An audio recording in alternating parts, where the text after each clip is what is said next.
Picture pattern के analogy questions. इस type of question में आपको एक पेयर दिया जाता है, जैसे कि आप इस इमेज में देख सकते हैं कि ये पेयर इमेजेस हैं दोनों, और ये नेक्स्ट पेयर बनेगा। यानी कि इसमें कौन सा चॉइस जो दिए गए ऑप्शन हैं इनमें से रखा जाए कि ये दोनों भी एक पेयर बन जाए।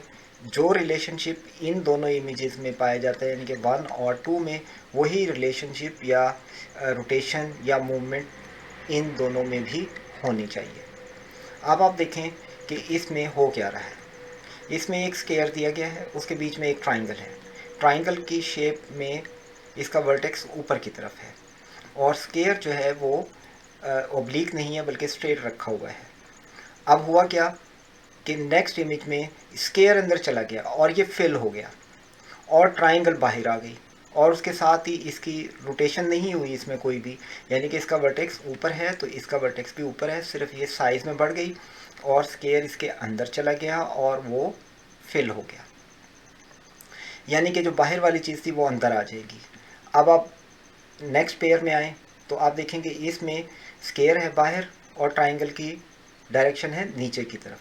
तो अब ट्राइंगल की डायरेक्शन तो चेंज नहीं होगी और ये बाहर की तरफ मूव कर जाएगी। यानी कि जो इसमें आ सकता है इस जगह पर वो कौन सी होगी, उसकी ट्राइंगल की शेप होगी नीचे की तरफ और अंदर एक स्क्वायर आएगा और ये फिल होना चाहिए। तो देखेंगे दिए गए चॉइसेस में से कौन सी ऐसी बनती है। फील्ड सिर्फ सी और ई में ये फील्ड है, इसलिए ए और बी तो इसका आंसर हो नहीं सकता। इसी तरह से डी भी पॉसिबल नहीं है।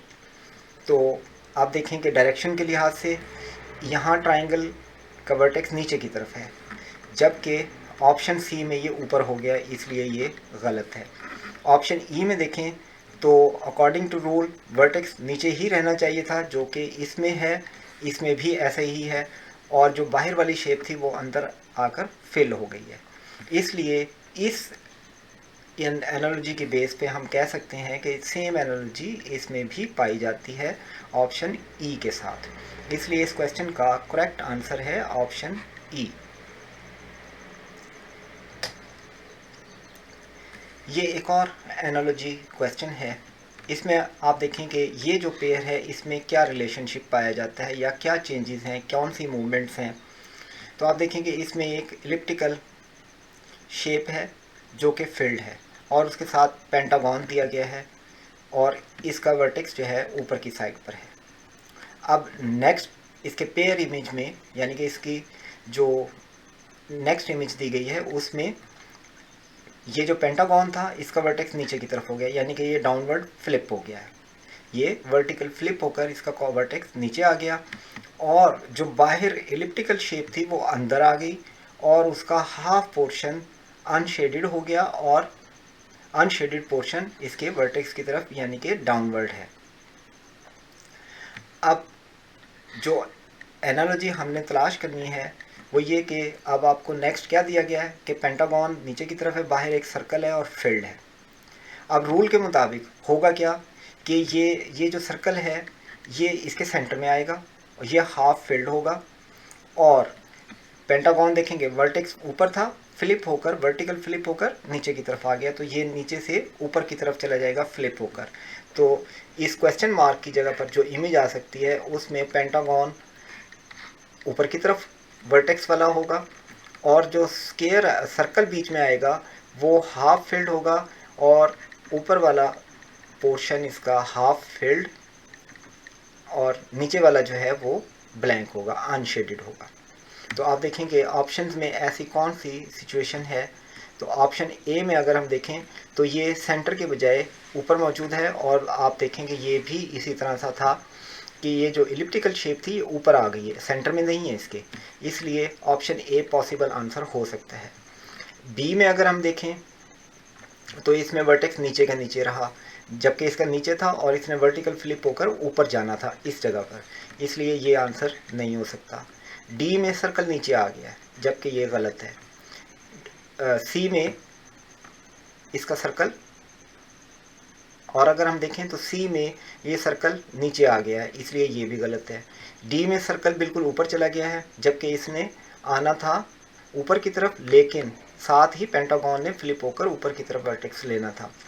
ई में भी ये गलत सिचुएशन है, क्योंकि ये ऊपर से अनशेडेड है, नीचे से शेडेड है, ये गलत हो गया। तो अब हम देखते हैं कि सिर्फ ऑप्शन ए है जो इस दी गई एनालॉजी के मुताबिक इसमें फिट होता है, इसलिए इस क्वेश्चन का करेक्ट आंसर है ऑप्शन ए।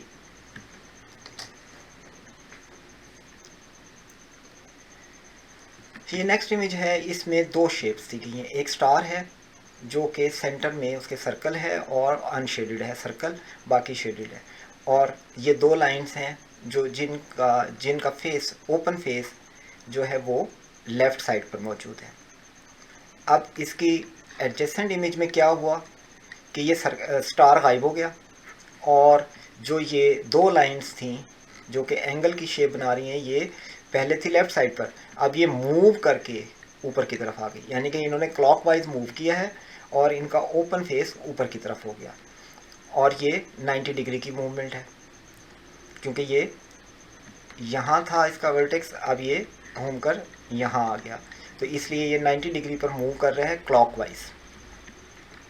अब हम देखते हैं कि इसमें अगर ये सिचुएशन हो तो इसके एडजेसेंट पिक्चर में कौन सी पिक्चर आ सकती है ऑप्शन में से। अब रूल के मुताबिक स्टार ने गायब होना है, यानी कि विदाउट स्टार, और ये जो एंगल की शेप बनी हुई है दो लाइन से, इसने मूव करना है क्लॉकवाइज 90 डिग्री पे। जब ये क्लॉकवाइज 90 डिग्री पे मूव करेंगी तो ये मूव करके इनकी शेप ये हो जाएगी, यानी कि इस क्वेश्चन मार्क की जगह पर जो शेप आएगी वो डाउनवर्ड होनी चाहिए और उसमें स्टार नहीं होना चाहिए, जो कि ऑप्शन ए में दिया गया है। इसलिए इस क्वेश्चन का करेक्ट आंसर है ऑप्शन ए। अगर बी को देखें तो इसमें इसकी मूवमेंट काउंटर क्लॉकवाइज हुई है, इसलिए ये गलत है। इसमें स्टार मौजूद है, गलत हो गया, स्टार मौजूद है, गलत हो गया, स्टार मौजूद है, गलत हो गया, क्योंकि रूल के मुताबिक स्टार साथ वाली इमेज में गायब हो गया। इसलिए हम कहेंगे कि इसका करेक्ट आंसर सिर्फ ऑप्शन ए ही हो सकता है। अब नेक्स्ट इमेज को देखें, इसमें दो शेप्स दी गई हैं। एक ट्राइंगल है जिसका वर्टेक्स नीचे की तरफ है, और एक स्केयर इसके अंदर इनक्लोज है। अंदर इसके एक स्केयर मौजूद है और वो सीधा नहीं रखा हुआ, वो उसके vertex to vertex left right के ऊपर मौजूद है।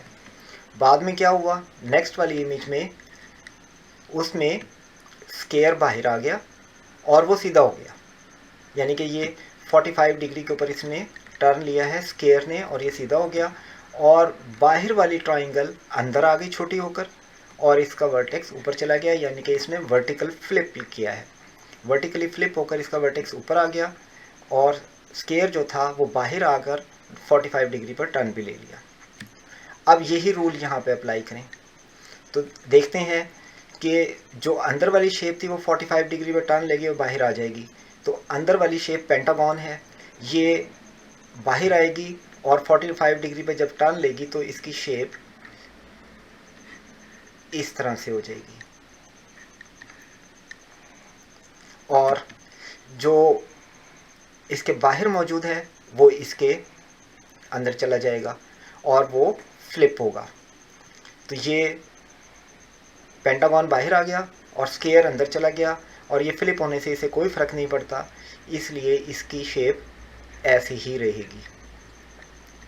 क्योंकि इसको अगर आप फ्लिप भी कर लें तो ये कॉर्नर इधर चला जाएगा, लेकिन इसकी अपीयरेंस में कोई फ़र्क नहीं पड़ेगा। इसलिए हमारे पास ये ऑप्शन होनी चाहिए जो कि आप देख रहे हैं ऑप्शन डी में। अगर आप ऑप्शन ए को देखें तो इसमें बाहर वाली जो शेप है वो 45 डिग्री पर टर्न नहीं लिया, बल्कि उसने 90 डिग्री पर टर्न लिया है, क्योंकि ये अपर था, अब ये इसमें जाकर यूं हो गया जो कि 90 डिग्री है, जो रूल के मुताबिक नहीं है, इसलिए ये गलत। फिर इसी तरीके से अगर हम बी ऑप्शन को देखें तो इसमें सेम सिचुएशन है कि पेंटागन तो बिल्कुल सही टर्न लेकर इस जगह आना चाहिए था, वहाँ आ गया, लेकिन उसके साथ ही जो अंदर स्केयर मौजूद है वो उसके corner to corner up down होना चाहिए था, वो सीधा हो गया, जबकि ये गलत है, ऐसा नहीं होना चाहिए था। इसने टर्न नहीं लेना, क्योंकि जो इनसाइड मौजूद है वो बाहर आके टर्न लेता है, लेकिन जो आउटसाइड है उसने फ्लिप होना है। तो फ्लिप होकर, जैसे ये ट्राइंगल थी, आप देखेंगे ये फ्लिप होकर ऊपर चली गई। तो जब ये फ्लिप होकर ऊपर जाएगा तो इसे तो कोई फ़र्क नहीं पड़ता, ये इसी शेप में रहेगा जो कि यहाँ चेंज आ रही है, इसलिए बी आंसर तो हो नहीं सकता। अगर सी को देखें तो इसमें अगेन पेंटागन जो है वो 90 डिग्री पर टर्न ले रहा है। यहाँ ये ऑप्शन ई में अगर हम आए तो उसमें ये ट्राइंगल नहीं आ सकती, क्योंकि इसके बाहर स्केयर था तो स्केयर आना चाहिए था।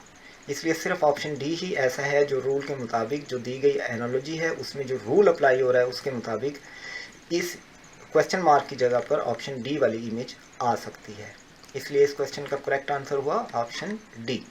Thank you for watching.